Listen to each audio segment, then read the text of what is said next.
आज उत्तर प्रदेश को उम्मीद थी कि शायद जो 10 विधानसभा सीटों पर उपचुनाव होना है उनकी तारीखों का ऐलान हो जाए, लेकिन चुनाव आयोग ने ऐसा नहीं किया। चुनाव आयोग ने आज केवल जम्मू कश्मीर और हरियाणा के राज्य विधानसभा के चुनावों का कार्यक्रम जारी किया। देश भर में 46 विधानसभा उपचुनाव हैं पेंडिंग और एक लोकसभा सीट का उपचुनाव पेंडिंग है। उन्हीं 46 विधानसभा उपचुनावों में 10 उपचुनाव उत्तर प्रदेश में होने हैं। तो अब माना जा रहा है कि इसके बाद लगभग 2 महीनों का अवकाश जैसी स्थिति रहेगी। उसके बाद उत्तर प्रदेश में उपचुनाव का समय आएगा। हालांकि ये बात आज मुख्य चुनाव आयुक्त ने साफ की कि 6 महीने के भीतर, यानी सीट खाली होने से 6 महीने के भीतर वहाँ उपचुनाव करा दिया जाएगा। तो लगभग मानकर चलिए कि नवंबर के अंत तक वो प्रक्रिया पूरी हो जानी है और इसके बाद महाराष्ट्र का चुनाव होना है। संभवतः उसी के साथ देश भर में ये विधानसभा चुनावों का जो बाई इलेक्शंस का काम है वो भी आयोग निपटा लेगा। लेकिन उत्तर प्रदेश में मोटे तौर पर आप मानिए कि 2 महीने का अभी टाइम मिल गया सभी राजनीतिक पार्टियों को और उनके योद्धाओं को बाई इलेक्शंस के लिए तैयारियों को और ज़्यादा सघन करने के लिए और ज़्यादा तेज करने के लिए। अब आज के अपने विषय पर आते हैं। 2 बड़ी बातें हैं बाई इलेक्शंस को लेकर। एक तो अखिलेश यादव जी ने कहा कि भाजपा की सरकार अधिकारियों को ट्रांसफ़र पोस्टिंग इस ढंग से कर रही है इन बाई इलेक्शंस वाले इलाकों में ताकि उसको चुनाव जीतने में मदद मिले, सहायता मिले। ये उन्होंने एक बड़ा आरोप उछाला। और दूसरी तरफ भारतीय जनता पार्टी जिस कार्य योजना पर काम कर रही है, विशेष तौर पर मुख्यमंत्री योगी आदित्यनाथ, वो बिल्कुल अलग मिजाज का है। कटहरी और मिल्कीपुर, इन दोनों स्थानों पर बाई इलेक्शन होना है। 17 अगस्त को यानी कल कटहरी में और 18 को मिल्कीपुर में एक बड़ा रोजगार मेला लगाने जा रही है उत्तर प्रदेश सरकार। और कटहरी और मिल्कीपुर दोनों जगह रोजगार मेले का उद्घाटन करने के लिए खुद मुख्यमंत्री योगी आदित्यनाथ जा रहे हैं। और ये दोनों विधानसभा क्षेत्र ऐसे हैं जिनका प्रभार इस बार योगी आदित्यनाथ के पास है खुद। देश और दुनिया की तमाम नामी कंपनियां इस रोजगार मेले में आएंगी और माना जा रहा है कि 70,000 नौजवानों को इन दोनों रोजगार मेले के जरिए रोजगार उपलब्ध कराए जाने की प्रक्रिया पूरी की जाएगी। चुनाव से पहले रोजगार की बहार आ जाए तो आप सोचिए फिर और क्या चाहिए। सारी लड़ाई तो रोजगार पर है और रोजगार आ जाए और वो भी गांव में चल के कंपनी आ जाए, कहे भैया आओ फार्म भरो, नौकरी लो, ये फार्म भरो और कारोबार शुरू करो। भाजपा ने वो मास्टर स्ट्रोक चलने की कोशिश की है। सफल होंगे, कितना सफल होंगे ये तो चुनाव का परिणाम बताएगा, लेकिन बड़ी पहल है। और दूसरी ओर समाजवादी पार्टी, जिसने वही एक परंपरागत, आपको याद होगा कि लगभग हर चुनाव से पूर्व ऐसा आरोप विपक्षी दल भाजपा पर लगाते हैं, या जहां भाजपा सरकार में नहीं है दूसरी पार्टियों की सरकार है, वहां भाजपा भी ये कहती है कि सरकारी मशीनरी का इस्तेमाल गलत तरीके से हो रहा है, चुनाव को प्रभावित करने के लिए हो रहा है, इत्यादि इत्यादि। तो वो एक परंपरागत आरोप है जो हर चुनाव से पहले लगता ही लगता है। जिसे रामचरितमानस का अखंड पाठ होता है तो उसमें एक संपुट रखा जाता है, थोड़े थोड़े इंटरवल पर वो संपुट दोहराया जाता है। वैसे ये चुनावी राजनीति का संपुट है कि सत्तारूढ़ दल अधिकारियों का बेजा इस्तेमाल करने के लिए उनकी फील्डिंग सजा रहा है, उनकी पोजीशनिंग कर रहा है विधानसभा वाले इलाकों में, चुनाव वाले इलाकों में। अब इसी बीच में आपने एक ही चीज़ ये भी देखी होगी कि मायावती जी भी एक्टिव नहीं, प्रोएक्टिव हो गई हैं। आप उनके एक्टिविज्म को उससे मत मानिएगा कि मैदान में वो खुद उतरी है कि नहीं, वो तो काम मुश्किल है, लेकिन वो डिजिटल प्लेटफॉर्म पर अच्छे से आ गई और प्रेस कॉन्फ्रेंस भी कर रही हैं, प्रेस विज्ञप्ति भी जारी कर रही हैं और दिन में 2-3-4 ट्वीट भी खड़का रही हैं। तो मायावती जी का जो अपनी कार्यशैली है उसके हिसाब से देखिए तो यही उनका एक्टिविज्म है, इसको ही हम मानेंगे कि वो एक्टिव हो गई। हमारे साथियों ने इस विधानसभा उपचुनाव की सारी फील्डिंग पर एक रिपोर्ट तैयार की है, उस रिपोर्ट को देखिए, फिर मेहमानों से परिचय कराएं और फिर समझने की कोशिश करें कि आखिर इन उपचुनावों को लेकर समाजवादी पार्टी और भाजपा दोनों के सबसे बड़े चेहरे इतना चिंतित क्यों हैं और उनके लिए इस उपचुनाव का दोनों के लिए क्या मायने हैं अलग अलग, किसका कितना स्टेक है इस उपचुनाव पर। पहले रिपोर्ट देखिए।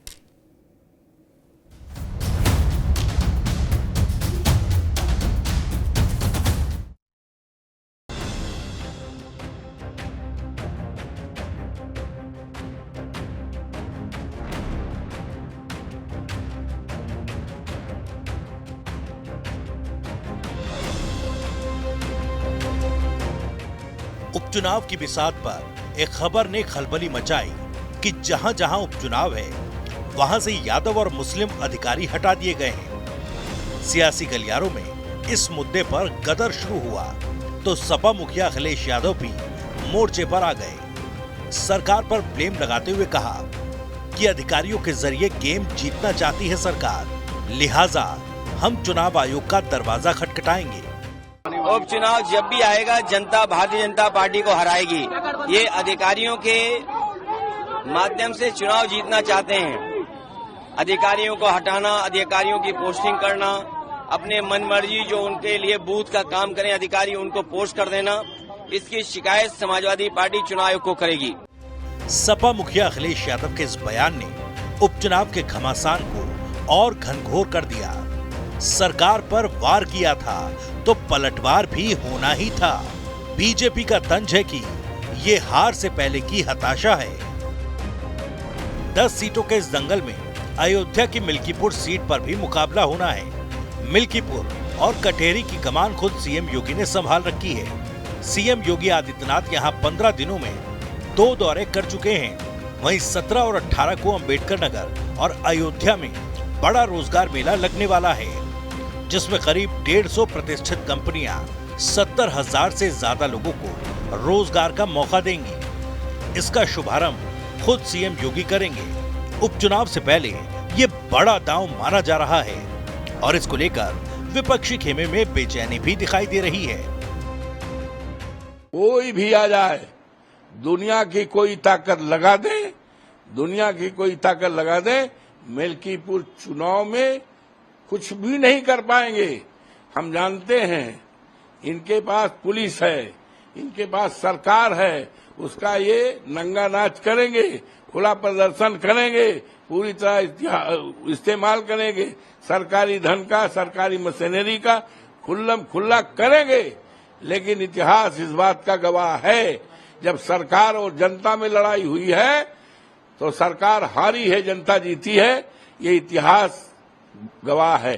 लोकसभा चुनाव के बाद ये वो घमासान है जहां सभी दलों का इम्तिहान है। इसी कड़ी में बीजेपी जहां अपने टॉप 5 को टास्क दे चुकी है, तो वहीं सपा 6 और कांग्रेस सभी 10 सीटों पर प्रभारियों का ऐलान कर चुकी है। बीजेपी के लिए रालौर और निषाद से सीट शेयरिंग अभी बाकी है, तो सपा कांग्रेस में भी बंटवारा अभी अधूरा है। एक सवाल ये भी कि क्या बसपा और चंद्रशेखर भी उपचुनाव में चुनौती होंगे। बहरहाल 10 सीटों के इस दंगल में अपने अपने दांव हैं। वहीं सीट बंटवारे को लेकर सहयोगी दलों से भी थोड़ा थोड़ा तनाव है। लेकिन अखिलेश यादव ने अधिकारियों को लेकर जो बयान दिया उसके मायने क्या है। सवाल ये भी है कि सीएम योगी का रोजगार मेला मिल्कीपुर कटेरी में करेगा बड़ा खेला। कुल मिलाकर सवाल ये भी कि उपचुनाव में किस कप्तान की फील्डिंग दमदार दिख रही है। एहसन सिंह साहब हमारे साथ जुड़े हैं, भारतीय जनता पार्टी के प्रवक्ता एहसन सिंह जी का स्वागत है। विजय राठी जी जुड़े हैं, समाजवादी पार्टी के प्रवक्ता विजय राठी जी का स्वागत है। अंकुर सक्सेना साहब हैं, आरएलडी के प्रवक्ता, अंकुर जी का बहुत स्वागत है। सतीश प्रकाश जी हैं, राजनीतिक विश्लेषक, सतीश जी का बहुत बहुत स्वागत है। लोकसभा चुनाव की जो समीक्षा हुई उसमें भाजपा ने खुद भी माना और बाकी राजनीतिक विश्लेषकों ने भी कहा कि रोजगार का संकट जो है वो एक बड़ा कारण रहा चुनाव में, भारतीय जनता पार्टी के विरुद्ध जो एक ढंग का इंप्रेशन रहा, प्रदर्शन रहा। मुझे लग रहा उसी से भारतीय जनता पार्टी ने सबक लिया और कटेरी और मिल्कीपुर विधानसभा छोटा इलाका होता है और वो पिछड़े इलाके हैं, वहां 150 नामी गिरामी दुनिया की कंपनियां उतार रही है सरकार 17 को और 18 को, और 70,000 से ज्यादा उन दोनों विधानसभा क्षेत्र के नौजवानों को ऑन स्पॉट रोजगार उपलब्ध हो इसकी व्यवस्था कर रही है। मामला तो बड़ा है। अगर रोजगार ही पराजय का कारण था तो लो भाई रोजगार, अब आओ। और अखिलेश जी कह रहे हैं कि अधिकारियों को इधर से उधर शिफ्टिंग और फील्डिंग उनकी ऐसी सजाई जा रही है ताकि चुनाव जीत पाए। अब इसमें एक सवाल ये भी होता है कि अधिकारियों का ट्रांसफर पोस्टिंग तो लोकसभा से पहले भी की होगी, तब पे 33 क्यों रह गए? अधिकारियों ने इनको 70 क्यों नहीं जितवा दिए? लेकिन खैर, मेहमानों से आपका परिचय कराई दिया, अब बहस को शुरू करते हैं। राठी साहब, आपसे बात शुरू करेंगे। आपको ऐसा क्यों लग रहा है कि अधिकारियों का ट्रांसफर पोस्टिंग ऐसी हो रही है ताकि चुनाव जीत जाए भाजपा? क्या आप मानते हैं कि अधिकारी चुनाव जिता सकते हैं? तो फिर कोई भी रूलिंग पार्टी कभी नहीं हारती, क्योंकि चुनाव से पहले सरकार ही ट्रांसफर करती है अधिकारियों के। ऐसा तो नहीं कि विपक्ष वालों को लिस्ट दे देंगे कि भाई आप 75 जिले में डीएम तैनात कर दो, ऐसा तो कहीं नहीं होता। वही करते हैं, फिर भी सरकारें बदलती हैं। विजय जी, देखिए अमिताभ जी सबसे पहले मेरा सब लोगों को नमस्कार जी। नमस्कार भैया। मैं एक चीज बताऊं आपसे, अभी कुछ टाइम पहले आपने देखा होगा, अभी जूतम पैजार चल रहा था इन्हीं में, जब अयोध्या की बात चल रही थी और बहुत सारे जिलों की, इन्हीं के मंत्री विधायक भी बोल रहे थे कि ये जो अधिकारी हैं ये हमें चुनाव नहीं जिता रहे, जबकि इसका उल्टा हुआ है। इसका उल्टा ये है कि भारतीय जनता पार्टी की जो सरकार है और इसमें जो अधिकारी उत्तर प्रदेश में तैनात है, मैं कहूंगा इनके मंत्री और विधायक तो सीधा दबाव बनाते हैं उनके ऊपर। और विपक्ष के लोगों के, मैं आपको ऐसे ऐसे उदाहरण बताऊंगा कि विपक्ष के लोग अगर चुनाव लड़ रहे हैं, परमिशन अगर 2 गाड़ी की है तो 2 भी लेकर के नहीं चल सकते। अगर तीसरी गाड़ी किसी समर्थक ने लगा दी, वो भी अगर साथ नहीं है, अगर कोई आम आदमी चल रहा है तो रोक लेते हैं कि ये तीसरी गाड़ी कहां से है। और इनके मंत्री और विधायक लाइव एग्जाम्पल है, 25-25 गाड़ियां लेके चलते हैं। किसी पुलिस वाले की, किसी अधिकारी की हिम्मत नहीं होती कि हाथ देकर के उन्हें रोक लें। इसीलिए हम लोग कहते हैं कि जो अधिकारी है, और देखिए किसी से छुपा नहीं है। अब जब लोकसभा का रिजल्ट आया उसके बाद से, और भारतीय जनता पार्टी इतनी त्रस्त है और आपस में भी इनकी जुतम पैजार हो रही है, दिल्ली की लखनऊ से, लखनऊ की दिल्ली से, और आपस में भी लखनऊ की लखनऊ में ही जी। तो इनको अब यह है कि चुनाव कैसे जीता जाए। तो श्याम दाम दंड भेद, अगर इनको थोड़ा सा भी ये लग रहा है कि कोई अधिकारी सही काम कर रहा है तो इनको लगता है कि नहीं, ये विपक्ष को फायदा पहुंचा रहा, इस अधिकारी को हटाओ। अधिकारी भारतीय जनता पार्टी के नेताओं की बात मानने वाला होना चाहिए और ऐसा काम करे कि जहां लगता है कि ये बूथ पे ज्यादा वोट समाजवादी पार्टी या इंडिया गठबंधन को पड़ जाएगी, अगर ऐसा उसे लगता है तो वो वहां पुलिस से जाकर के लठ बजवा दे, उन्हें डरा दे लोगों को कि ताकि आए ना। पोलिंग ऑफिसर की जगह जो बैठे उनकी जगह पुलिस चेक करने लगे। ठीक है भैया जी, समझ गए, इसलिए आप चिंतित। इससे बहुत हो जाता है अमिताभ जी, इससे काफी कुछ हो जाता है। ठीक है, मैं एहसन सिंह साहब के पास आऊंगा, फिर अंकुर जी और सतीश जी के पास चलूंगा। लेकिन 2-3 बातें बड़ी महत्वपूर्ण हैं। क्या अखिलेश जी जब सरकार मुखिया थे, सरकार के, सपा की 5 साल की सरकार थी, या उससे पहले 3 बार की मुलायम सिंह जी की सरकारें रहीं, क्या आपने भाजपा और कांग्रेस और जनता दल और बीएसपी के बात सुनने वाले अधिकारी तैनात किए थे कि भाई हमारी बात ना सुनना, इनकी सुनना? नहीं ना। हमने तो कई पसंद देखे भैया। आप कह रहे इनके सांसद विधायक मंत्रियों की गाड़ी के साथ 50-25 गाड़ी चलती है, प्रमाण है। वो स्थिति भी आएगी जब आपकी सरकार थी तो मंत्री विधायक छोड़ो, सामान्य व्यक्ति भी था, लोहिया वाहिनी का भी लड़का था, वो भी 50 गाड़ियों को रौला झोंके पड़ा था। डीएम एसपी सब कहते सर क्या ये कोई नहीं, क्या गलत बात है क्या? नहीं ना, गलत उदाहरण तो नहीं ना। तो भैया जैसा ट्रेंड सेट किया मायावती जी के समय में, मैं कह सकता हूं कि पार्टी का बवाल सबसे कम मायावती जी के समय में रहा जब वो मुख्यमंत्री रही, क्या? और सबसे ज्यादा बवाल पार्टी का सड़क पर सपा का रहा। ये बीच में है ना, ये मायावती है ना ये सपा है, ये बीच में है। थोड़ा थोड़ा जहां जहां जरूरत होती है अपना कर लेते हैं। खैर एहसन सिंह साहब, आपको भी मतलब एन समय पर ये बात समझ आ गई कि भैया रोजगार का मसला है, बोले कटहरी में और मिल्कीपुर में रोजगार की बाढ़ ला दो। क्या जो मिले लड़का तुरंत पकड़ के बैठाओ, उसको विप्रो से लेके और पेप्सी तक कहीं भी फिट करो, चुनाव से पहले चिट्ठी बांट दो। मुझे लग रहा है आपको भी समझ में आ गया कि ये रास्ता कठिन है, और अगर बाई इलेक्शन में कहीं कोई लोचा हुआ तो महिमा मिटे अपार। नहीं अमिताभ जी देखिए, आप तो वरिष्ठ पत्रकार हैं और आप जानते हैं कि ऐसे रोजगार मेला एक बार नहीं हमेशा चलता रहता है। चुनाव के मध्य बेशक बनता, उसके पहले आप देखे होंगे गाजियाबाद में हुआ था, कानपुर में हुआ था, आगरा में हुआ था, लखनऊ में भी हुआ था, गोरखपुर में भी हुआ था, बरेली में भी हुआ था। ये रोजगार मेले चलते रहते हैं जिसमें बड़ी कंपनियों को कभी केंद्र सरकार के माध्यम से, राज्य सरकार के माध्यम से ले आकर रोजगार देने का कार्य किया जाता है, और लगभग ये 2014 से सतत प्रक्रिया और चलती रहती है। अब आज सबसे बड़ी बात यही है कि जब आप पूछेंगे ना कि भाई चुनाव में एक बड़ी योजना लेके भारतीय जनता पार्टी आ जा रही है, वो वक्त पे एक बड़े कानून लेके आ रही है, पारदर्शिता की बात कर रही, तो जानते हैं क्या करने लगेंगे लोग, विपक्ष के लोग, समाजवादी पार्टी के लोग? वो कहेंगे भैया प्याज के दाम, आलू के दाम, मतलब ये करते करते करते करते उनको हर बात में, वैसे भी समाजवादी पार्टी को कहा गया है गलत सवाल उठाना और बवाल मचाना ये पहचान समाजवादी पार्टी की है।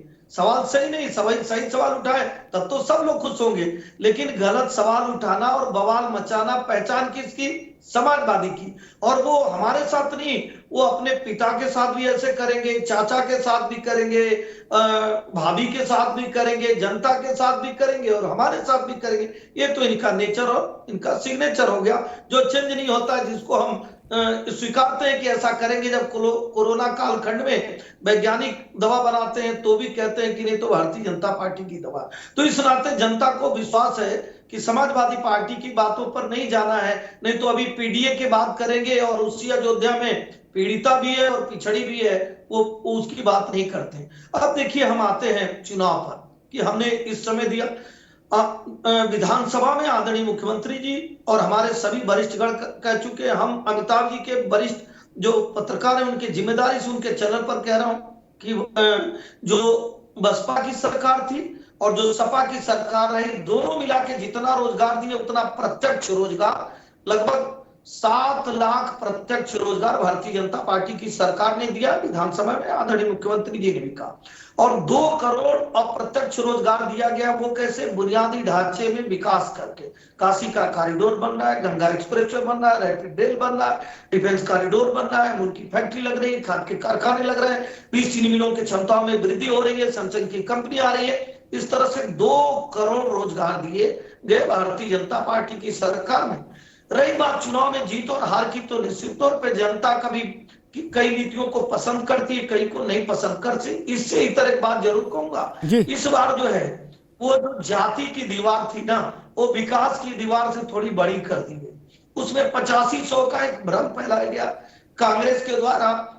आप देख रहे होंगे कि कांग्रेस के दफ्तरों पे महिलाएं खड़ी है कि वो मेरा 8500 रुपया क्या हुआ। संविधान की एक झूठी नैरेटिव को गढ़ा गया, लेकिन अमिताभ जी ये सब कुछ खुल गया। जो कलर हम किए रहते हैं ना, जब बारिश होती है तो वो दिख जाता है कि नहीं ये बहुरूपिया हनुमान जी नहीं, ये तो बहुरूपिया। एहसन सिंह साहब अभी रुकना होगा, दोबारा मैं आता हूँ। एहसन सिंह साहब अभी रुकना होगा, दोबारा मैं आता हूँ, बाकी मेहमानों को भी बहस में ले आऊँ। मैं एक सप्लीमेंट्री सवाल ये पूछना चाह रहा था, क्या करहल में भी रोजगार मेला लगेगा या कटहरी और वहीं तक रखना है मिल्कीपुर तक, या 10 में लगेगा?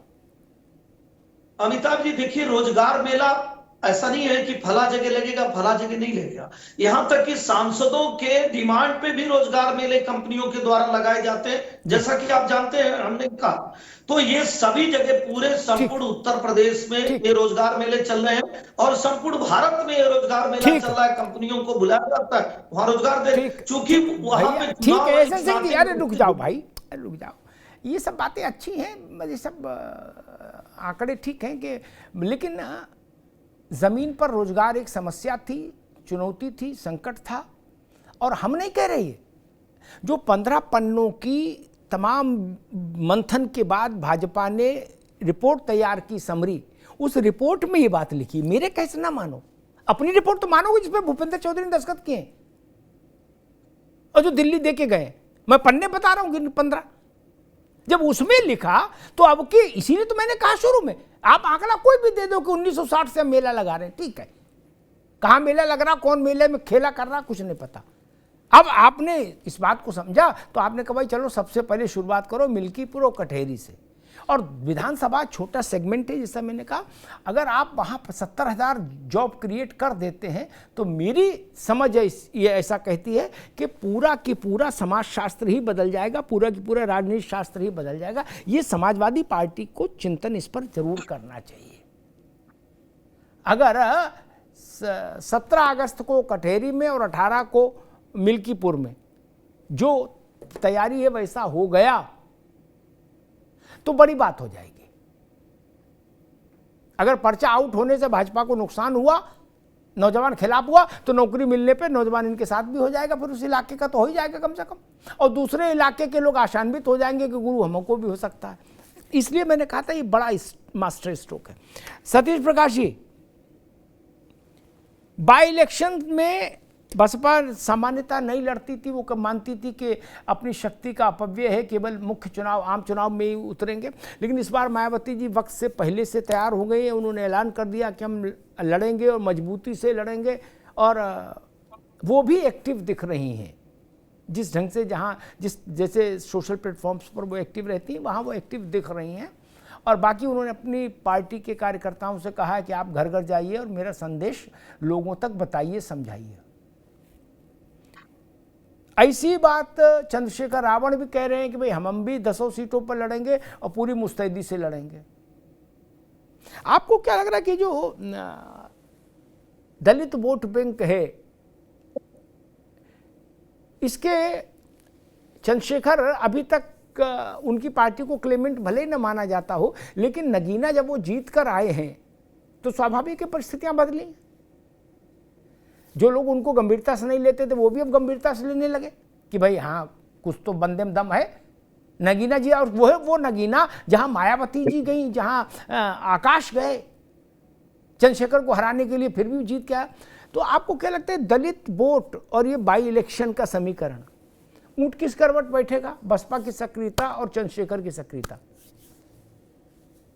नहीं, निश्चित रूप से देखिए, भारतीय लोकतंत्र की ये खासियत है कि कोई भी व्यक्ति दल बना सकता है, कोई भी व्यक्ति एक पार्टी खड़ी कर सकता है, एक सामाजिक मूवमेंट खड़ा कर सकता है। सबके लिए पूरा रास्ता है, चाहे उसमें चंद्रशेखर जी हो या बहन जी हो, चाहे बहुजन समाज पार्टी हो या आजाद समाज पार्टी हो। लेकिन एक परिस्थितियां आप देखेंगे, उत्तर प्रदेश ने पूरे भारत की दलित राजनीति में एक बहुत बड़ा परिवर्तन आया है। जब 1 तारीख को माननीय सर्वोच्च न्यायालय का जो निर्णय आया आरक्षण को लेकर के, उसके वर्गीकरण को लेकर के, और उसमें जो क्रीमी लेयर की को लेकर के जिस तरह की टिप्पणी करी, और यहाँ पे एक तरफ संविधान बचाने वाले लोग थे और एक तरफ संविधान बचाने वाली बीजेपी थी।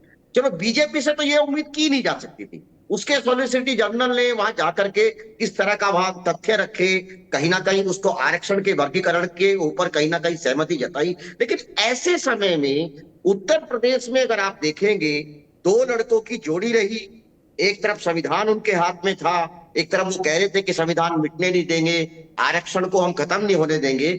ऐसी परिस्थितियों में अगर समाजवादी पार्टी की आप देखें तो लगभग समाजवादी पार्टी को ये समझने में, इसके ऊपर प्रतिक्रिया देने में माननीय अखिलेश जी को लगभग 10 दिन लगे। और राहुल गांधी जी ने तो और भी बुरा काम किया। उनके खुद के शासित 2 राज्य तेलंगाना और कर्नाटक के मुख्यमंत्री का ये कहना कि इस निर्णय को सबसे पहले हम अपने राज्य में कहीं ना कहीं लागू करेंगे। तो ऐसे में दलितों को ये लगा कि अगर बीजेपी संविधान बदलेगी तो उस बदले हुए संविधान को अगर सबसे पहले कोई इंप्लीमेंट करेगा तो कहीं ना कहीं कांग्रेस करेगी। और इस विषय के ऊपर जब चारों तरफ कहीं ना कहीं शांति थी, ऐसे समय में बहन जी ने आकर के जिस तरह से प्रेस कॉन्फ्रेंस करी, तमाम जो विभिन्न दलों में काम करने वाले लोग हैं, तमाम प्रधानमंत्री जी से भी ये रिक्वेस्ट करी कि आरक्षण एक बहुत भावनात्मक मुद्दा है। तो ऐसी स्थिति में कहीं ना कहीं व्यवस्था चेंज हुई है। एक छोटी सी बात बता दूं कि जो योगी जी है वो एक धार्मिक व्यक्ति हो सकते हैं, बहुत अच्छे हो सकते हैं, उनकी बहुत खासियत हो सकती है, लेकिन एक राजनेता के रूप में कहीं ना कहीं योगी जी फेल हैं। योगी सरकार पूर्णतः फेल है। प्रशासनिक रूप पे आप देखेंगे, देखिए सरकारें बदलती हैं लेकिन प्रशासनिक लोग नहीं बदलते। कोई भी सरकार हो उसको कहीं ना कहीं प्रशासनिक लोग वही मिलेंगे, लेकिन प्रशासनिक लोगों का व्यवहार सरकार के नजरिए के ऊपर कहीं ना कहीं निर्भर करता है। जब सरकार चलाने वाले की नियत में ही खोट दिखाई देगा तो कहीं ना कहीं प्रशासनिक व्यवस्था ठीक है सतीश जी, से काम ठीक नहीं करती। ठीक, अभी रुकना होगा। मैं अंकुर सक्सेना के पास चलूं, लेकिन एक बात सतीश जी ने एक बात कही अंत में कि योगी सरकार असफल है पूरी तरीके से, तो उनको एक बात बता दूं, सरकार न किसी की कृपा से आती है न किसी की नाराजगी से जाती है। ठीक, यहाँ जितने लोग बैठे उनकी किसी की कृपा से सरकार नहीं आ सकती और ना हम लोग जितने बैठे किसी की नाराजगी से जा सकती है। आवाम की कृपा से ही सरकार आती है, आवाम की नाराजगी से जाती है। एक आंकड़ा बता दूं, अभी ताजा ही है, गोविंद वल्लभ पंत से लेके आज तक उत्तर प्रदेश में जितने भी, विजय भाई आपके भी संज्ञान में रहना चाहिए आंकड़ा, ठीक, क्योंकि तथ्य तो हमारी आपकी नाराजगी की परवाह नहीं करते ना। नेहरू जी भारत के पहले प्रधानमंत्री थे, मान लो यशवंत सिंह साहब को ये अच्छा ना लगे तो क्या बदल देगा? नहीं ना। वैसे ही तथ्य सबके लिए है महत्वपूर्ण। पंत जी से लेके और आज तक सतीश जी उत्तर प्रदेश के सबसे ज्यादा कार्यकाल तक मुख्यमंत्री रहने का कीर्तिमान योगी आदित्यनाथ के पास हो गया, ठीक, और उनसे ठीक पीछे है डॉक्टर संपूर्णानंद वर्मा कांग्रेस के, ठीक। एक तो ये समझ लीजिए बहन जी 4 बार रही, लेकिन वो बात नहीं। मुलायम सिंह जी 3 बार रहे, अखिलेश बाबू रहे, लेकिन वो बात नहीं, ठीक। 8 बार 15 अगस्त पर ध्वज किसी मुख्यमंत्री ने उत्तर प्रदेश में नहीं फहराया। और ये जबरिया नहीं है कि नहीं आज घर से निकले बोले गुड्डू राइफल ले आज हम फहराएंगे झंडा। देखें ऐसा तो होता नहीं। जनता आपको चुनेगी तभी आप ऐसा काम करेंगे। मेरे लिए लोकतंत्र में सबसे बड़ी टिप्पणी जनता की है। क्या कोई सरकार में खुद आके रह लेगा? बोले नहीं आज मेरा मन है, इस बार मन नहीं भरा, अब दोबारा एक बार और बैठेंगे, ऐसा तो है नहीं। इस बात को ध्यान रखना चाहिए। जिनको आप ये मानते हैं कि वो सफल सरकारें रही, सफल मुख्यमंत्री रहे, तो उनको तो जनता ने दोबारा मौका नहीं दिया। 38 साल तक उत्तर प्रदेश में किसी मुख्यमंत्री को जनता ने दोबारा मौका नहीं दिया, निरंतरता में किसी को नहीं दिया, नरेंद्र तिवारी से लेकर मायावती तक। इसका मतलब उनका कार्यकाल वैसा नहीं लगा उसको कि इनको दोबारा एक्सटेंड करें, इनका कॉन्ट्रैक्ट रिन्यू करें। लेकिन योगी का तो किया ना मित्र। इस सत्य को तो मानना पड़ेगा। खैर अंकुर साहब जी, आपकी पार्टी की क्या तैयारी है? सुना आप भी 2 सीटें मांग रहे हैं और उधर से वो कह रहे हैं संजय निषाद कि हम तो 2 पे लड़ेंगे ही लड़ेंगे, उसमें तो कोई बात ही नहीं है। देखिए तो फिर संजय जी के पास की तो 6 सीटें बची जी। नहीं, हम देखिए संजय जी ने जो विचार व्यक्त किया वो उनका व्यक्तिगत विचार है, उस पर मैं कोई टिप्पणी नहीं कर सकता। जहां तक राष्ट्रीय लोकदल के स्टैंड का सवाल है तो निश्चित रूप से हमारे केंद्रीय नेतृत्व ने भी ये बात स्पष्ट कर दी है और मैं पुनः आपके सम्मानित चैनल के माध्यम से ये बात को स्पष्ट कर रहा हूँ कि राष्ट्रीय लोकदल एनडीए के घटक दल के रूप में 10 की 10 विधानसभा की उपचुनाव सीटों पर जब चुनाव होगा तो लड़ेगा। ये बात अलग है कि जहां पर हमारी पार्टी का सिंबल रहेगा वहां पर हम लोग अपनी पार्टी का करेंगे, बाकी अदर सीट्स में हम लोग जितने भी घटक दल के रूप में जो हमारे सहयोगी दल है उनका समर्थन भी करेंगे और अपने प्रत्याशियों को जिताएंगे। हमारा मेन मकसद है उत्तर प्रदेश की जो होने वाली विधानसभा की उपचुनाव सीटें हैं उसमें अभी मैं आपके सम्मानित चैनल पे समाजवादी पार्टी के प्रतिनिधि महोदय की बात सुन रहा था और माननीय अखिलेश यादव जी के विचार जो आपके सम्मानित चैनल पे जिस पर टिप्पणी हो रही थी देखिए मैं सिर्फ समाजवादी पार्टी को ये मैसेज देना चाहता हूँ, नर हो ना निराश करो मन को, कुछ आस करो और कुछ आस करो, लेकिन आस भी वहां किया जाता है जहां पर मन में ये विश्वास हो कि हमारी आस का परिणाम सकारात्मक होगा। इनने आम जनमानस के लिए कुछ किया नहीं है, तो इसलिए इनकी आस और आशा दोनों आज समाप्त हो चुकी है। ऐसी स्थिति में अब इनने केवल सरकार के ऊपर आरोप और प्रत्यारोप लगाने की जो अपनी राजनीति को चालू किया है, माननीय अखिलेश यादव जी का अधिकारियों को लेकर जो आज का बयान आया वो भी उसी की कड़ी में एक आगे जुड़ती हुई कड़ी है।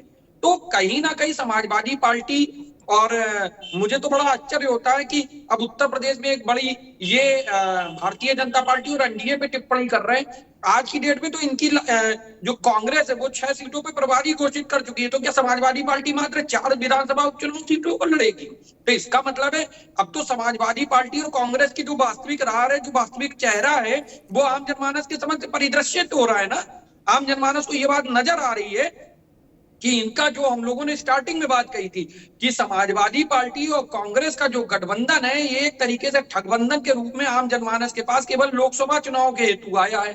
अब देखिए विधानसभा उपचुनाव में यह हालत हो रही है, और माननीय मुख्यमंत्री योगी आदित्यनाथ जी के नेतृत्व में जो उत्तर प्रदेश उत्तम प्रदेश बनने की ओर अग्रसर हो रहा है, आप निरंतर इस बात को देख रहे होंगे। अभी जो रोजगार मेले लग रहे हैं, तो रोजगार किसी भी प्रदेश की आधारशिला होती है, इंफ्रास्ट्रक्चर डेवलपमेंट करता है, बट रोजगार अगर नहीं अवेलेबल होगा तो आम जनमानस के बीच में मैसेज नहीं जाता है। तो रोजगार को देना योगी जी का प्राथमिक उद्देश्यों में एक है, और कहीं ना कहीं ये रोजगार मेले उसी उद्देश्य की परिणति के रूप में आम जनमानस के समक्ष आ रहे हैं। जी ठीक। राठी जी आ रहे हैं, एक सवाल खड़ा होता है राठी जी, आप पीडीए की थ्योरी को लेकर आए और आपने लोकसभा चुनाव में अपने शानदार परिणाम को ये कहा कि ये पीडीए की थ्योरी की देन है, पीडीओ को उसका क्रेडिट दिया, अखिलेश जी को दिया व्यक्ति के तौर पर, और विचार के तौर पर कहा पीडीए का है मामला।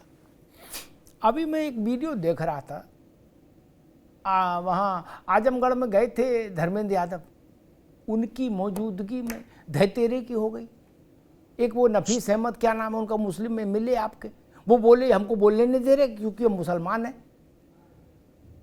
और इतना उनने कहा, फिर झमाझम हो लिया गुत्तम गुत्ता। क्या आपका जो 2 बड़े पिलर थे एम और वाई, क्या उनमें कहीं कोई टकराव हो रहा है? एम को लग रहा है कि हमारा हिस्सा वाई के तरफ जा रहा है, ऐसा कुछ है? क्योंकि आजमगढ़ की घटना ने एक इस नैरेटिव को हवा दी है। नहीं अमिताभ जी, देखिए ऐसी कोई बात नहीं है, कहीं छोटे मोटे अगर कोई बात हो गई अलग बात है, लेकिन ऐसा नहीं है। नहीं छोटी बात नहीं, आज धर्मेंद्र यादव की मौजूदगी में आपके विधायक ने कहा कि मैं मुस्लिम हूं इसलिए मुझे नहीं बोलने दे रहे हैं। नहीं ऐसी कोई बात नहीं है, पार्टी में सबका, चाहे वो किसी जाति का हो किसी धर्म का हो, सबका सम्मान बराबर है, और उस चीज को समाजवादी पार्टी लेके चलती है। और सबका साथ सबका विकास सबका विश्वास, आप भी यही नारा ले आए। एक पहले देखिए मैं एक बात बता दूं, बड़ी देर से मेरे मन में है जी। मैं आज जिस जगह बैठा हूं, किस्मत से ये सिवाल खास है, जो राष्ट्रीय लोकदल का गढ़ बोलते थे जिसे, उस विधानसभा में हूं। और जब ये राष्ट्रीय लोकदल वाले बोलते हैं तो इन पे हम कोई टिप्पणी नहीं करना चाहते, बस जब जिस समय बोलते हैं सामने तो हमें वो बातें ध्यान आती है। कुछ महीने पहले जब ये भारतीय जनता पार्टी का गेस्ट बोलते थे, तो जैसे बोलते रहते हैं हम उसको दिमाग में सोचते रहते हैं, इसलिए हमें हंसी आ जाती है। दूसरी चीज मैं बता दूं, आदरणीय जयंत चौधरी जी हमारे भाई हैं और हमेशा रहेंगे, और अभी 2027 में वो आ भी जाएंगे, तो इनके ऊपर कोई टिप्पणी करना बेकार है। प्रवक्ता इनके बोलते रहते। मैं एक बार भारतीय जनता पार्टी वालों की बात का जवाब दे दूं। आपने देखा होगा जब एसएन सिंह साहब बोल रहे थे जी, तो तब आपने देखा होगा एक ऐसी पिक्चर लग रही थी जैसे टीवी पे चलती है, 2 करोड़ रोजगार, इतनी फैक्ट्रियां, मतलब मुझे लगा कि मैं कौन से देश में चला गया। और एक बार को फिर जब वो नींद टूटी, जब ये चुप हुए, तब लगा कि पेपर लीक, रोजगार, भर्ती, इन्हीं के लोग रिपोर्ट दे रहे हैं, विधायक सांसद, कि हाँ पेपर लीक और भर्ती, बेरोजगारी ये मुद्दा था, लेकिन सबने मान लिया। अब लेकिन एसएन सिंह साहब अभी नहीं मान पाए कि हाँ बेरोजगारी कोई मुद्दा है। तो मैं आपके प्रतिष्ठित चैनल के माध्यम से कहूंगा, जितने भी युवा इस समय देश के लोग देख रहे हैं, भारतीय जनता पार्टी के प्रवक्ता अभी भी ये नहीं मानते हैं, भारतीय जनता पार्टी, कि बेरोजगारी या पेपर लीक कोई मुद्दा, एक बात। और दूसरी ये, जब इन्होंने आलू प्याज की बात की कि समाजवादी पार्टी गठबंधन आलू प्याज की बात करता, देखिए सिंबॉलिक तौर पे आलू और प्याज जो है वो हम जैसे गरीबों का खाना होता। अगर कुछ भी नहीं है घर में तो रोटी प्याज से खा ली या आलू से खा लिया। मतलब गरीबों का ऐसे मजाक उड़ाना टीवी पे बैठ करके कि यार आलू प्याज की बात करते हो।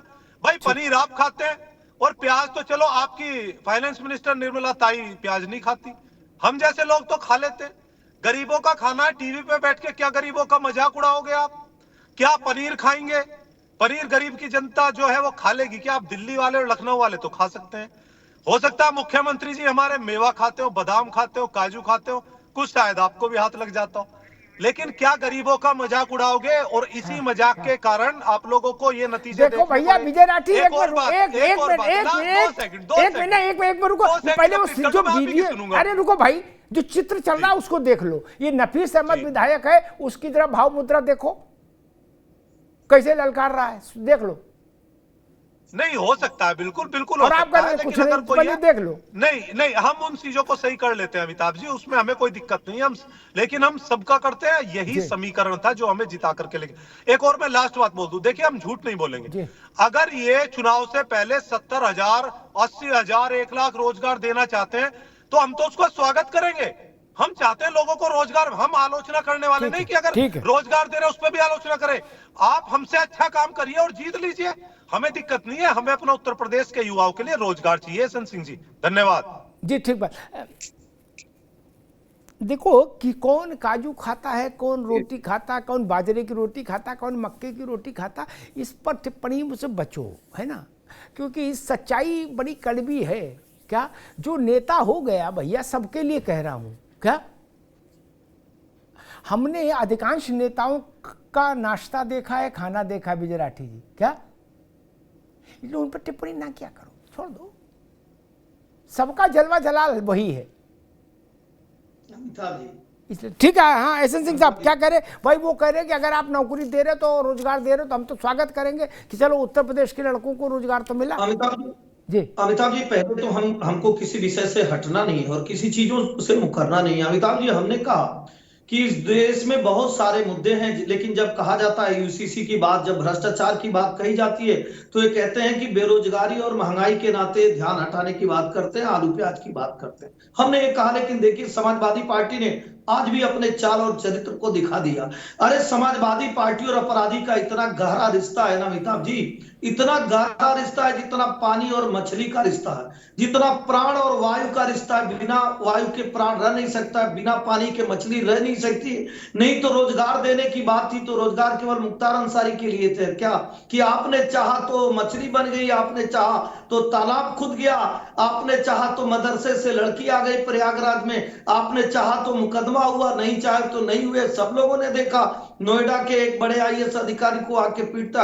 वो कौन सा रोजगार समाजवादी पार्टी करता है अमिताभ जी जो प्रदेश की जनता ने नहीं देखा है? 700 दंगे हुए 5 साल की सरकार में, 12 से 17 तक, और कोई ऐसा दंगा नहीं था जहां 15 दिन से लेकर 1 महीने तक कर्फ्यू न लगाओ, चाहे उसमें हिंदू हो, मुस्लिम हो, सिख हो, ईसाई, सब पीड़ित रहे। 20 चीनी मिलें इनके समय में बेची गई थी। ये किसने नहीं देखा है कि मुजफ्फरनगर के दंगा होता है और पूरी समाजवादी पार्टी शिद्दत से धर्म के साथ खड़ी हो जाती है? मऊ के दंगे होते हैं, पूरी समाजवादी पार्टी शिद्दत से धर्म के साथ खड़ी हो जाती है। कौन नहीं देखा है मथुरा का रामवृक्ष यादव कांड, जहां डिप्टी एसपी रैंक का अधिकारी मारा जाता है और सरकार के कान पे जू नहीं रेखता है, 25 लोगों की हत्या हो जाती है।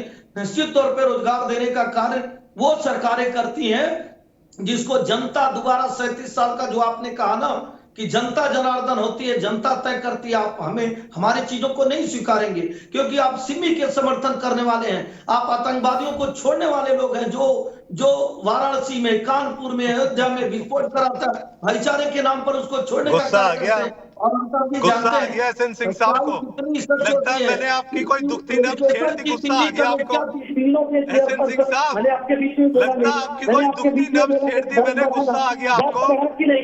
आपने वो दुनिया बनाई रोजगार देने की, पेपर लीक, बात नहीं करोगे इस पे, पेपर लीक पे इतना गुस्सा काहे कर रहे हो? मैं तो सुन रहा हूँ, आपसे लगता है आपकी दुखती नब्ज छेड़ दी। आप संविधान बदलने वाले लोग हैं, आप अग्निवीर लाने वाले लोग हैं, आप लोगों को नौकरी नहीं देना चाहते, आप सिर्फ समाज को तोड़ना चाहते हैं। आपने जहाँ दंगे की बात की तो मुजफ्फरनगर से समाजवादी पार्टी ने जीत करके आपके मुंह का तमाचा लगा दिया। पेपर लीक आपकी नजरों में कोई मुद्दा नहीं है, बेरोजगारी आपकी नजरों में कोई मुद्दा नहीं है, लखनऊ तक आने वाले आज बेरोजगारी की बात करते हैं, जानते हैं क्या करते हैं? अरे अभी भी अपराध, वही समाजवादी पार्टी का अपराध, कन्नौज का अपराधी का नाम चेंज हो जाएगा। अयोध्या में भी समाजवादी पार्टी का अपराधी, कन्नौज में भी समाजवादी पार्टी का अपराधी, लखनऊ में भी समाजवादी पार्टी का अपराधी, मऊ में भी समाजवादी पार्टी का अपराधी। आदरणीय अमिताभ जी कितना गहरा रिश्ता है समाजवादी पार्टी का भ्रष्टाचार से, कितना गहरा रिश्ता है कि 4 साल के सिंह जी को दिखाया गया कि ये जमीन आपकी है, उसके बाद भी यादव सिंह के हाईकोर्ट पहुंच गया, सुप्रीम कोर्ट पहुंच गया। इस बात पे कहा जाता है कि भ्रष्टाचार की सरकार उत्तर प्रदेश दे रही है, विकास की सरकार चाहिए जो गरीबों को आवाज दे रही है, जो बिजली दे रही है, जो पानी दे रही है, जो सड़क दे रही है, जो शिक्षा दे रही है, जो स्वास्थ्य दे रही है। अपराधियों की सरकार नहीं चाहिए, उसमें गरीबों का क्या पेट भरा भाई, गरीबों से गरीबों का क्या पेट भरा? समाजवादी पार्टी ने तो धंधा करा है, समाजवादी पार्टी ने तो हत्या करा है। ठीक है, सिंह साहब रोकूंगा, राठी साहब रोकूंगा, दोनों मित्रों को रोकूंगा, एसएन सिंह को भी और विजय राठी को भी, दोनों मित्रों को रोकूंगा।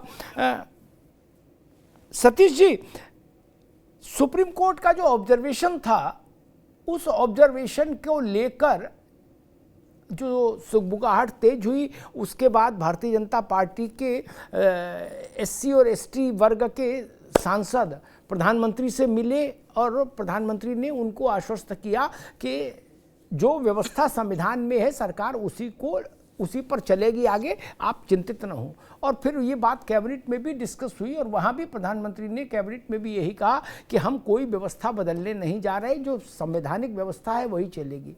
इसके बाद भी आपको लगता है कि अब वो आरक्षण में, जैसा आप कह रहे थे, सुप्रीम कोर्ट का ऑब्जर्वेशन आने के बाद चीज़ें एकदम पलट गई हैं? सरकार ने 2 स्तरों पर, सर्वोच्च स्तर से उसका खंडन किया, प्रधानमंत्री के स्तर से। नहीं, देखिए माननीय सर्वोच्च न्यायालय का सुझाव भी सरकार माने या ना माने, लेकिन जो लोअर कोर्ट है उनके लिए एक नजीर होता है।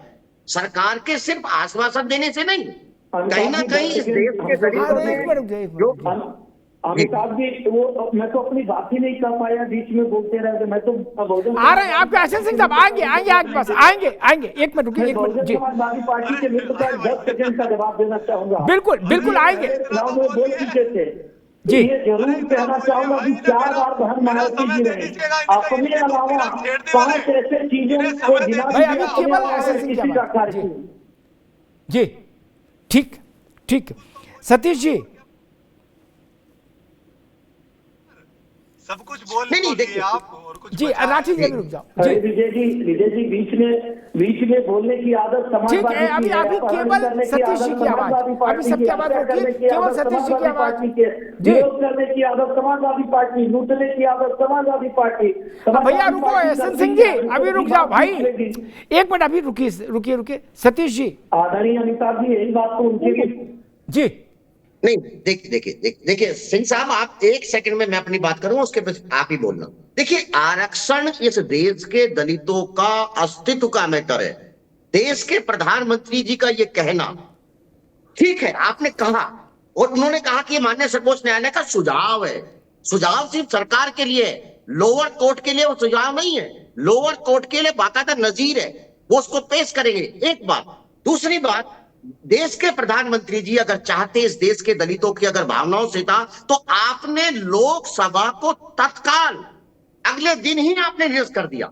अगर आप चाहते कहीं ना कहीं इस देश के दलितों के साथ, अगर उनके राइट्स को लेकर के जिस तरह से आपके ऊपर आरोप लगा, तो आप इस लोकसभा के अंदर उस निर्णय के खिलाफ कहीं ना कहीं एक बिल ला सकते थे, लेकिन आप लेके नहीं आए ना, क्योंकि आपका जो नजरिया है। एक छोटी सी बात और कह दूं, मैं योगी जी या वो मेरे मुख्यमंत्री हैं, उत्तर प्रदेश के मुख्यमंत्री हैं, वो मेरे भी मुख्यमंत्री हैं, और सवाल किसी से भी पूछा जा सकता है। अगर आरक्षण की बात कर दे, मैं आरक्षण की बात करता हूं। विज्ञापन संख्या 42 में 300 दलितों की नियुक्ति हुई, 150 लोगों को 8 साल पहले नियुक्ति दे दी।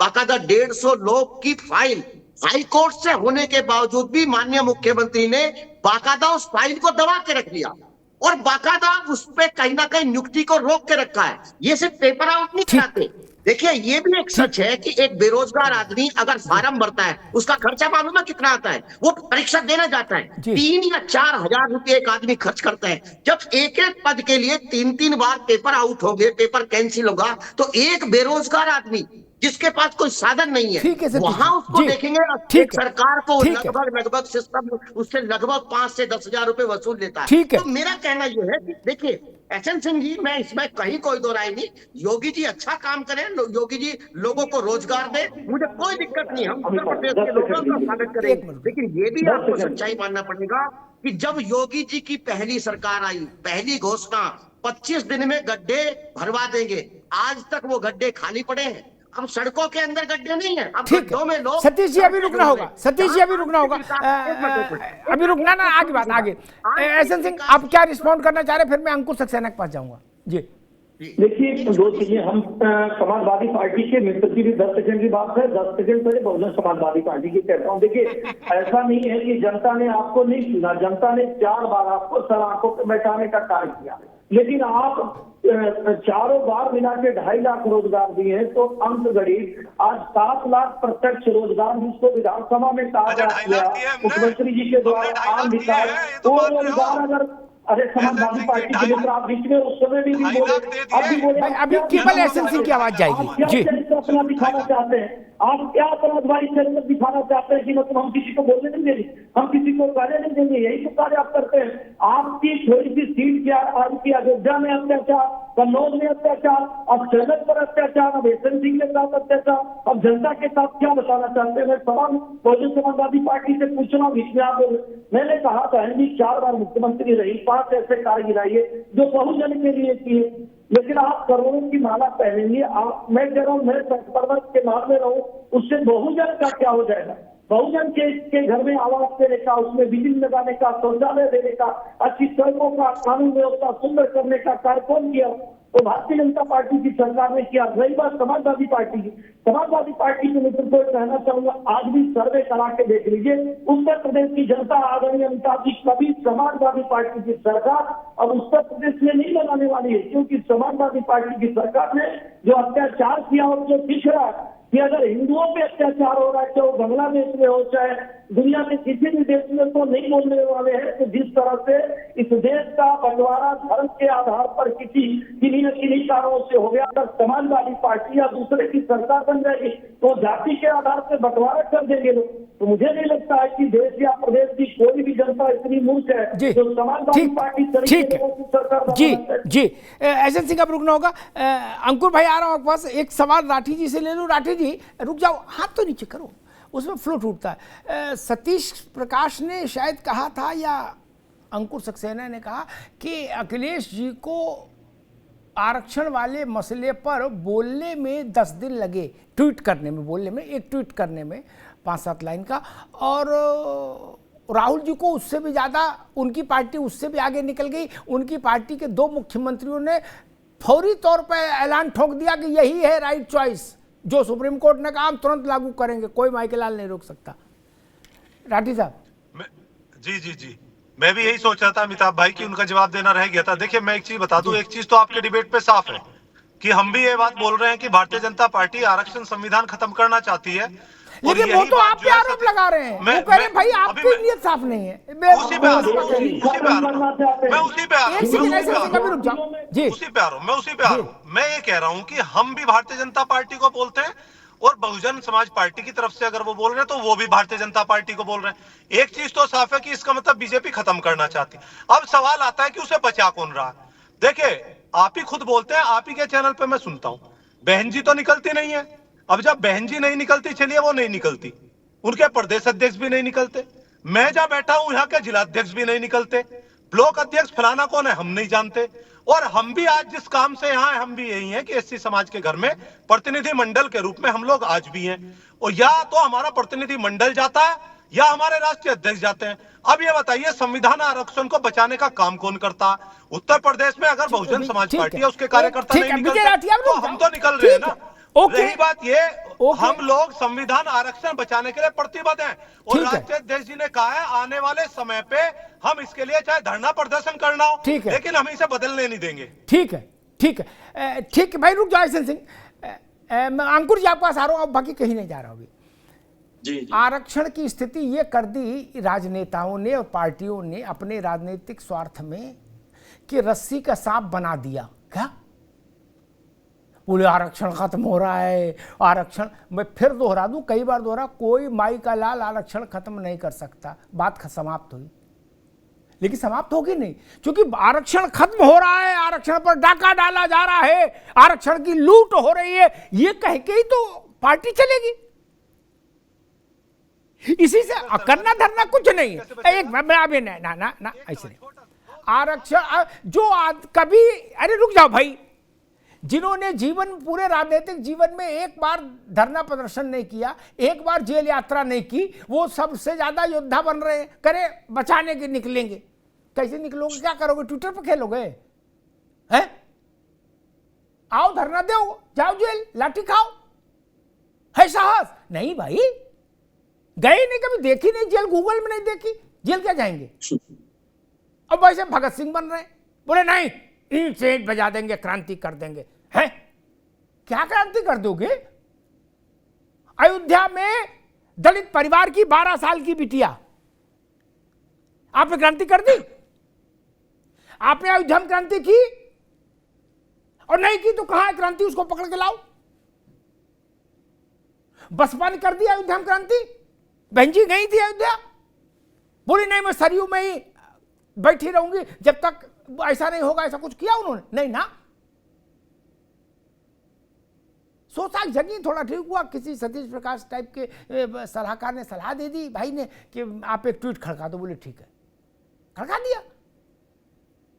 यही ना है। कन्नौज में, कन्नौज तो घर है राठी साहब, बात बड़ी कड़वी है, कन्नौज तो घर है, वहां भी 12-13 साल की बच्ची है,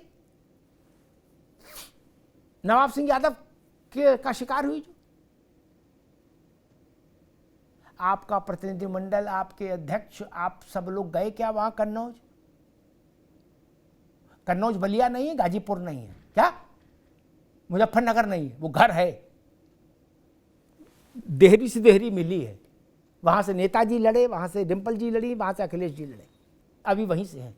गए क्या? नहीं ना। बहन जी गई क्या? नहीं ना। तो हमको मालूम है जन्नत की हकीकत क्या, कि आप लोग कितने योद्धा हो और कितने महाभारत लड़े हो। माफ करिएगा, हमको मालूम कितने महाभारत में आप लोगों ने शस्त्र उठाए और कितनी बार धरती पलटी है। सतीश जी को भी थोड़ी बात कड़वी लगी, लेकिन सच्चाई है। बहन जी को अध्यक्ष पता नहीं मालूम था, उस मल्लाह के घर झोपड़ी में जाके बैठती, लेकिन वो भी कहते भाई सतीश बाबू ट्वीट तक रखो, बाकी नहीं। क्या ज्यादा लफड़े में न डालो मुझे, ट्वीट पर जितनी क्रांति हो उतनी बता दो, हम कर देंगे, बाकी नहीं। अब ट्वीट वाला जमाना चला गया भैया। क्या कन्नौज नहीं जाना चाहिए था? आप कन्नौज में पीड़िता के घर जाते और फिर भाजपा को भी लपेटते तो भी बात समझ में आती। नहीं गए। और भैया माफ करना, संविधान को बचाने के लिए कोई परेशान ना हो। क्या आप सबसे ज्यादा मजबूत है संविधान। ये बेकार की कवायद में मत उलझो कि हम संविधान बचा रहे हैं। संविधान है तो आप सब बचे हो, संविधान बचाने की जरूरत नहीं। संविधान पर हमला एक ही बार हुआ था, उसके बाद ऐसा इलाज बांध दिया जनता ने भी और संसद ने भी कि अब कोई दूसरा माईकालाल संविधान पर हमला कर नहीं सकता। सतीश जी गलत तो नहीं कह रहा, एक ही बार हुआ था, फिर जनता ने इलाज बांध दिया और संसद ने भी इलाज बांध दिया कि कोई चाहे भी कि हम आज मन कर रहा है संविधान पर हमला कर दे तो कर नहीं सकता। ठीक, बाकी सब बातें फर्जी हैं। जो हमको बचा रहा है हम करें, हम उसकी रक्षा करेंगे। अरे संविधान है तो संसद है, तब विधानसभा है ना, नहीं तो बांग्लादेश नहीं हो जाते। नहीं, खैर अंकुर जी फिर वहीं पर आते हैं। समाजवादी पार्टी कह रही है कि भाई यादव और मुस्लिम पदाधिकारियों और अधिकारियों को हटाकर भारतीय जनता पार्टी दूसरे वर्ग और संप्रदाय के अधिकारियों को बाई इलेक्शन वाले इलाकों में पोस्ट कर रही है। ये बड़ा सनसनीखेज आरोप है। ऐसा ही आरोप मुझे याद है एक बार सपा ने लगाया था जब उन्होंने कहा था कि सब मुस्लिम और यादव के वोट काट दिए गए, हर विधानसभा सीट पर 20,000 मुस्लिम और 20,000 यादव, 40,000 वोट काट दिए गए, इसलिए हम सरकार में नहीं आए। अंकुर जी देखिए अमिताभ जी, चूंकि आपने संविधान को लेकर समाजवादी पार्टी को तो एक आईना दिखाई दिया, लेकिन एक बात मैं भी कहना चाहता हूं कि काठ की हांडी जो है ना वो बार बार नहीं चढ़ती है। इनने लोकसभा चुनाव में भी यही बात चिल्ला रहे थे कि संविधान खतरे में, आरक्षण खतरे में, एनडीए या भारतीय जनता पार्टी संविधान को बदलने में। मेरे भाई कोई संविधान खतरे में नहीं है, खतरे में तो समाजवादी पार्टी का अस्तित्व है। अब आपने क्या किया, अधिकारी जो होता है, अधिकारियों का मनोबल बढ़ाना चाहिए, कहना चाहिए कि अधिकारी सही कार्य कर रहे हैं, लॉ एंड ऑर्डर को मेंटेन कर रहे हैं। आप अधिकारियों को जातियों में बांटे दे रहे हो, आप अधिकारियों को कह रहे हो कि वो यादव है, वो मुस्लिम है। अरे मेरे भाई, एक आईएएस जो होता है वो आईएएस होता है, एक पीसीएस जो होता है वो पीसीएस होता है। उनकी जिम्मेदारी होती है, एक प्रशासनिक अधिकारी, एक आईपीएस, ठीक बात, ये बात ठीक कार्य करते हैं, और आप उनको जातियों में बांट रहे हो, बिल्कुल गलत बात है। आप, और जहां तक सवाल है ट्रांसफर पोस्टिंग का, कोई भी सरकार होगी उसका अपना अधिकार होता है, और अपने अधिकार के निर्वहन के लिए किसी से पूछने की आवश्यकता नहीं होती है। जो अधिकारी सरकार को लगेगा लॉ एंड ऑर्डर को मेंटेन करने के लिए पोस्टिंग की जाएगी, उसकी पोस्टिंग की जाएगी। समाजवादी पार्टी मची भ्रम की स्थिति में और जनता को बदलाने के लिए कर रही है, जिसका दुष्परिणाम भी उसे उठाना पड़ेगा। सतीश जी एक सवाल है, विजय जी आ रहे हैं आपके पास, एसएन सिंह से पास। सतीश जी एक सवाल बंद है कि समाजवादी पार्टी ने कहा कि यादव और मुस्लिम अधिकारियों को टारगेट किया जा रहा है, ये आरोप बड़ा गंभीर हो जाता है नहीं? देखिए मैं फिर ये कहा था कि सरकारें बदलती हैं, लेकिन प्रशासनिक व्यवस्था में चाहे वो पुलिस हो, लोग नहीं बदलते। उन प्रशासनिक लोगों का व्यवहार सरकार के नजरिए के ऊपर डिपेंड होता है। कहीं ना कहीं योगी जी सरकार इस मामले में कहीं ना कहीं फेल है। मैं यही बात कही थी कि जो प्रशासनिक लोगों के ऊपर जो दबाव होना चाहिए सरकार का, उनकी जो प्रशासनिक जिम्मेदारी होनी चाहिए। अब आप ये भी देखेंगे कि तमाम आज वो लोग भी कहीं ना कहीं सिस्टम के अंदर है कि जिन लोगों के ऊपर 2 साल पहले 3 साल पहले ये आरोप लगे कि एक बड़ा जो है अधिकारी लोगों की पुलिस के अंदर पोस्टिंग लेने की बाकायदा सरकार के लिए पैसे मांग रहा था, वो आज सिस्टम में है, बाकायदा उनकी पोस्टिंग है। तो ये कहीं ना कहीं सरकार की नाकामियां हैं। ठीक है, मैं फिर ये कहूंगा कि कहीं ना कहीं प्रशासनिक लोगों के ऊपर बहुत ज्यादा सवाल नहीं खड़ा करना चाहिए। सवाल तो पॉलिटिकल लोगों की ही जिम्मेदारी रहेगी। और अगर कोई व्यक्ति के साथ अगर इस तरह का डिस्क्रिमिनेशन हो रहा है कि उसका यादव होने की वजह से या मुस्लिम होने की वजह से या किसी और जाति की, तो अब रुक जाओ भाई सतीश जी, परिवर्तन करना चाहिए। ठीक, अब रुक जाओ। सतीश जी ने भी बड़ा पूरा अच्छे से समझा दिया, लेकिन मेरे पास तो थ्योरी नहीं, मेरे पास तो प्रैक्टिकल है। अब यही मेरा दोष है कि मैंने देखा सब कुछ है, और मुझे ये विस्मृत भी नहीं होता, मैं चाहूं भी तो नहीं भूलता। मुलायम सिंह जी की सरकार शपथ लेने से पहले लखनऊ में चर्चा हो जाती थी कि कौन कौन से अधिकारी प्राइम पोस्टिंग पे आएंगे, सबके पास उनके नाम होते थे। कैसे होते थे? वहां कोई दूसरा थर्मामीटर लगा रहे थे। मायावती आती थी तो लोग कह देते थे मैं नाम लेके बता दूंगा अधिकारियों के, लेकिन बिटरनेस हो जाएगी फिर कि अब भैया ये हट जाएंगे, वो आएंगे। क्यों? बोले वो उनके हैं, बिल्कुल बिरादरी का मामला। तब संविधान में बाबा साहब नहीं दिखाई दिए थे, मैं तो नाम लेके बता दूंगा। और जब अधिकारियों की प्राइम पोस्टिंग की लिस्ट चंदू पान वाले तक को मुंह जवानी याद हो जाए बिना लिस्ट जारी हुए, तो समझ लीजिए कैसा शासन था। बोले अब कप्तान कौन आएगा? बोले ना भैया अब तो वो ही आएंगे। वो क्यों? बोले उनका पुराने दौर में मायावती से अच्छा रहा, या मायावती अकेला मुलायम सिंह जी सरकार आई तो पूछा अब कौन कप्तान आएगा, काय गुड्डू? बोले भैया तो उन फलाने आएंगे। बोले क्यों? बोले उनका नेताजी से बिल्कुल सेट है मामला। ये नहीं था क्या उत्तर प्रदेश में? मैं गवाह हूं। मैं या गुड्डू तक जान रहा था कि कौन एसपी होके आएगा, कौन आईजी और कौन कमिश्नर, तो इसका मतलब कुछ तो चल ही रहा था। शासन में इस तरह की विसंगतियां लंबे समय से हैं सतीश जी, है ना? और बसपा ने तो शासन में अधिकारी नौकरशाहों का सर्वाधिक राजनीतिकरण तो कांशीराम जी के समय में हुआ। उन्होंने कहा देश भर में जितना दलित अधिकारी है सब आओ मेरे पास, नहीं और बसपा को चंदा भी दो, है उन्होंने खुद मुझे बताया था, आपको बताने की जरूरत नहीं, कांशीराम जी ने मुझे खुद बताया था। और बीपी नीलरत्न से लेके तमाम लोग मैं उनके पास बैठे देखता था, मैं नाम ले दिया एक का, सतीश जी, और वो नौकरी सरकार में कर रहे थे, डीएम गाजियाबाद के थे। हमको मालूम है जन्नत की हकीकत क्या है बाबू। छोड़ दो इन बातों को। खैर विजय राठी जी, वही प्रश्न आपने पहले कहा था यादव और मुसलमान के वोट काट दिए, इस बार आप नई थ्योरी लाए कि यादव और मुसलमान अधिकारी हटाए जा रहे हैं। आप यादव और मुसलमान के बाहर जाके कहीं कोई सवाल भी नहीं खड़ा करते। वोट कटे तो यादव मुसलमान, अधिकारी हटे तो यादव मुसलमान, नहीं कभी जाट का भी नाम ले लो, नहीं जाट का भी लूंगा अमिताभ जी, कभी ठाकुर का भी ले लो, कभी बामन का भी ले लो, कभी बनिया का भी ले लो, यही समस्या है जी। अभी मैं बता दूं, हमारा गठबंधन था 2022 में, सरदना विधानसभा से जाटों के बहुत वोट काटे गए उसमें बहुत, और भारतीय जनता पार्टी ने कटवाए। और सुनिए विधायक जो था उस समय मौजूदा, आप भी जानते हैं कौन था, सरदना से, बीएलओ को बुला करके अपने घर पे उनको ये समझाया कि जितने जाट हैं और उस तरफ है इनके वोट उड़ाओ, मुस्लिम है उनके वोट काटो। ये तो सच्चाई है इसकी, इसीलिए हम लोगों ने शिकायत की थी, हम लोगों ने कंप्लेंट भी की थी उसकी। दूसरी बात मैं आपको बता दूं, देखिए आपने बोला ना कोई आरक्षण को लूट सकता है ना संविधान को लूट सकता। आप मुझे एक चीज बताइए, एक जगह है सकौती, सरकारी फैक्ट्री, तो आरक्षण तो मिलेगा, बेच करके वो आईपीएल को बेच दी, अब वो प्राइवेट फैक्ट्री है।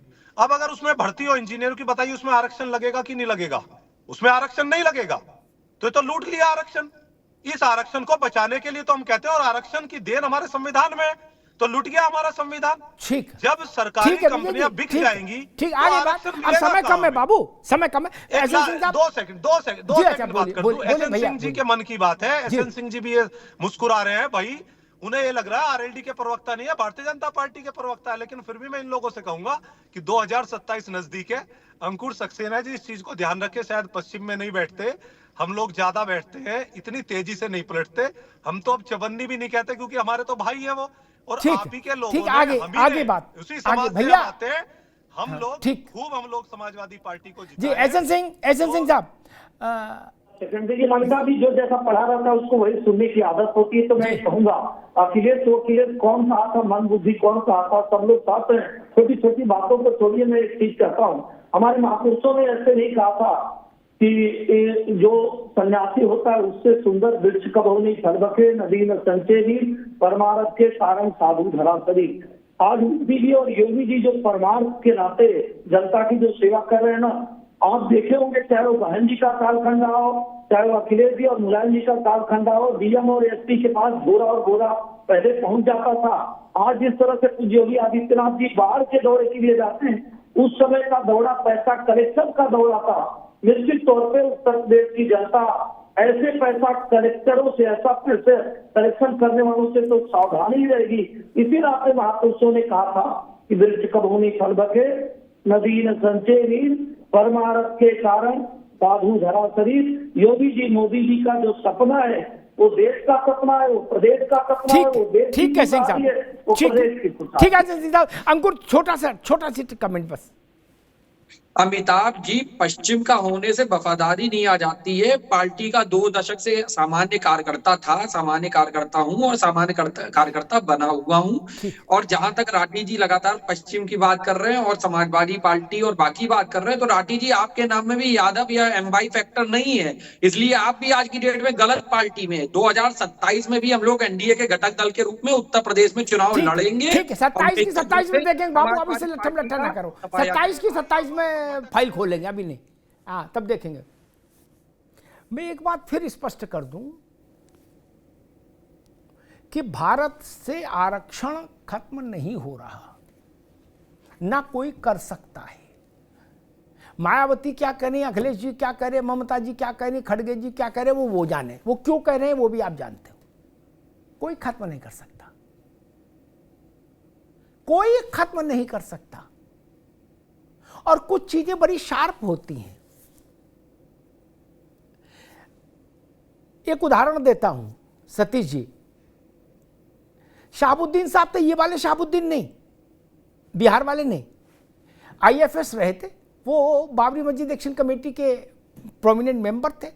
90s का दौर था, अयोध्या आंदोलन चरम पे था, लोकसभा के मेंबर थे।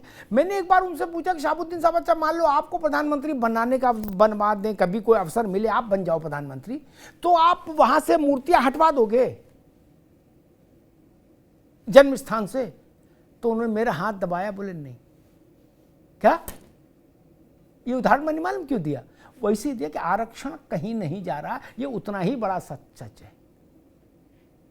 अब आप छत पे खड़े होकर चिल्लाओ और चाहे ग्राउंड फ्लोर से चिल्लाओ चाहे बेसमेंट से चिल्लाओ, ये आपकी मर्जी भैया। देखो, मैं चिल्लाने वालों को भी नहीं रोक सकता।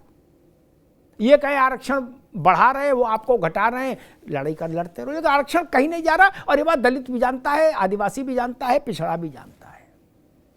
अब इसके बाद बात आई जो बार बार कही जाती है, जब मैंने कहा कि संविधान को कोई खत्म नहीं कर सकता, और संविधान का जो बेसिक एसेंस है ना, मूल गंध जो संविधान की है, उसको भी कोई माई का लाल चेंज नहीं कर सकता।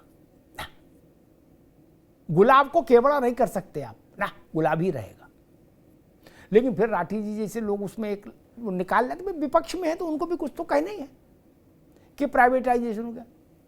प्राइवेटाइजेशन संविधान की हत्या कहां से हो गया भैया? प्राइवेटाइजेशन किसने लागू किया था? आज जो आपके बड़े भैया हैं उन्होंने लागू किया था।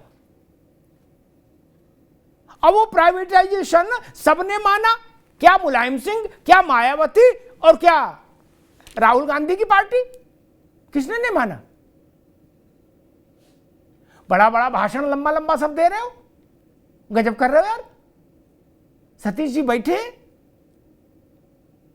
उत्तर प्रदेश भर की चीनी मिलें इकट्ठी करके एक झोला में डाली, और झोला किसको दे दिया? नाम लूं?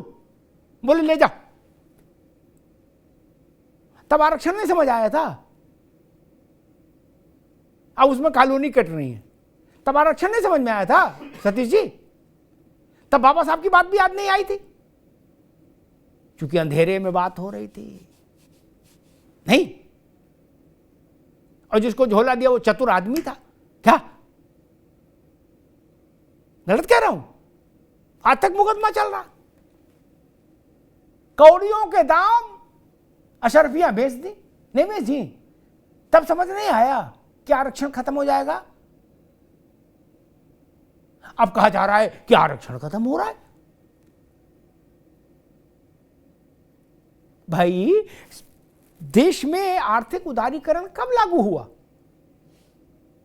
और जब लागू हुआ था विजय जी, तो आपकी पार्टी, आप अखिलेश जी के नेतृत्व में नहीं कहूंगा, ये सब उनके नेतृत्व से पहले फरिया चुके थे मसलों को, इसलिए मैं उनका भी कोई समर्थन और दोष नहीं दे सकता।